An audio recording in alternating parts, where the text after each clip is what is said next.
Ayos ba? Do you have a light? Bawal manigarilyo dito. Sorry, Paolo, honey, pero hindi kasi ikaw ang type ko eh. Baka tong si Mr. Sungit pwede. Ito'y kinikimkim. Kung sasabihin niyan ba ay diringgin. Tama. I just did what was proper. Yun na nga eh. You're always proper. You're always right. You're always formal. Ngumiti nga hindi kita nakita ngumiti. Di ba, classmate? Masyang chewing gum ng inuyan ng dalawa.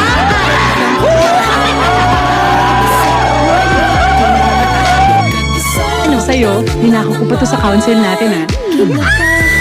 Naku, galing-galing ka. Ako pa, syempre. Ano nangyari?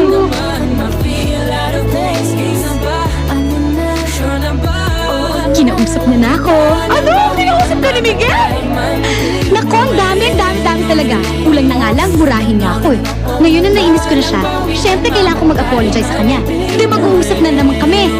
E di, pati na kami.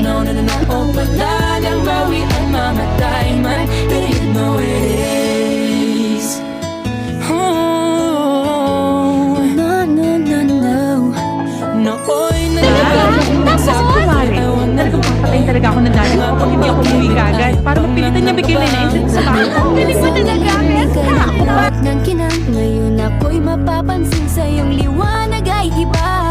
Parang isang pagsusulit na right minus wrong. Kung di alam ay wag mo Nagdang ko na kaya ng atiban to para ma-rape mo na. Mabuti Saan nga pala si Mela? Isang tanong lang naman. Uy!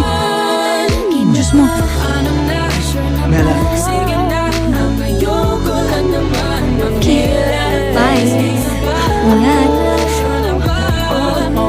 Ipasundo mo na lang yan kay Manny. Tuturuan ko lang ng leksyon kung lalaking walang isang salita. cannot believe you're doing this! Stop the car! Tumigil ka nga dyan!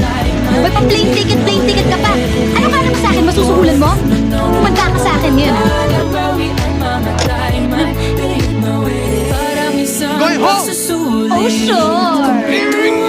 Okay! Okay! At ilan ba kwarto dito? mabuti Dalawa, at huwag kang mag-alala, hindi kita riripin.